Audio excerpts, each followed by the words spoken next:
because these were the first Olympic Games planned and delivered from beginning to the very end, along Olympic Agenda 2020. So they were the youngest Olympic Games ever. They were the most urban Olympic Games ever. They were the most inclusive Olympic Games ever. They were the most sustainable Olympic Games ever, and they were the first Olympic Games with full gender parity. No, there it's a pity, that many people were falling prey to a Russian defamation campaign, which was initiated way before, with, as a French researcher said, with a clear target to harm and defame the Olympic Games, the IOC and France. And we have seen many actions in this respect in the digital media. And this was one of them. And was coming, from from us expelled boxing federation, IBA, at the head a Russian citizen, and all of a sudden people started to believe this fake news. The facts are very clear.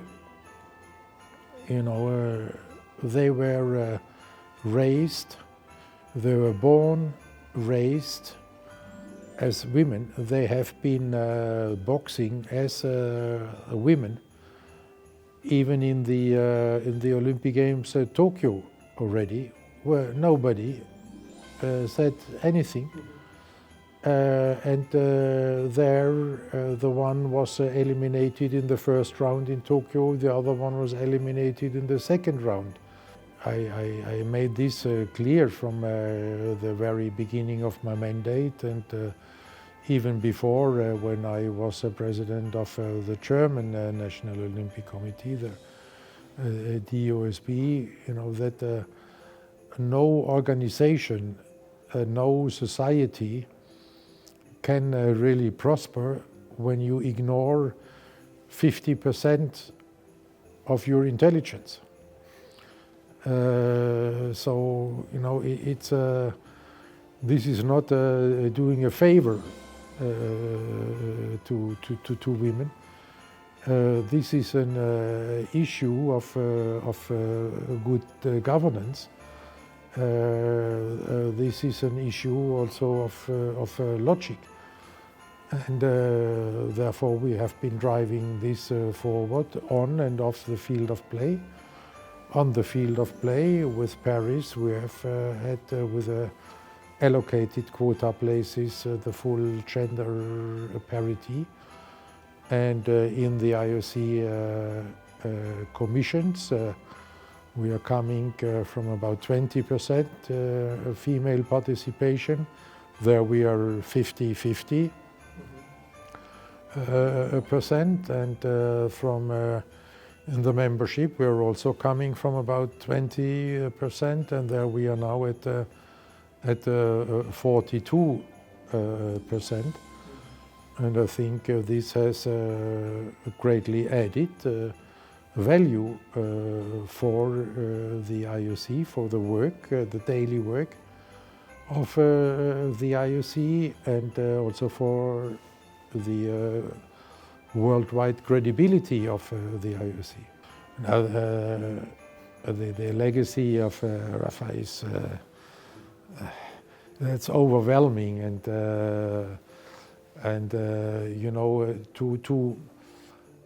to know him as such also a passionate Olympian, and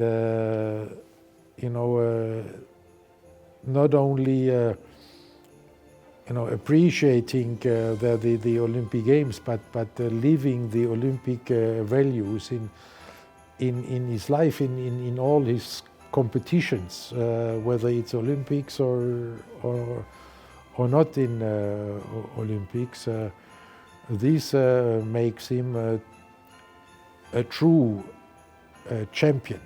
You know, he is not just a successful tennis player, one of the most successful tennis players ever. He is a true champion, living and giving evidence of the values of sport at the same time. So there I can, really only say chapeau or hats off, dear Rafa. What you have achieved is really outstanding. You know, with 18 medals in Paris, but these 18 medals reflect only part of the power of the Spanish sport, because you won so many medals in team sports. And everybody knows, so in the medal table it's one medal.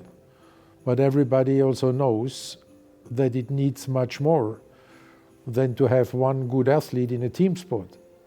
You need to educate, you need to grow a big number of athletes to win a medal in a team event.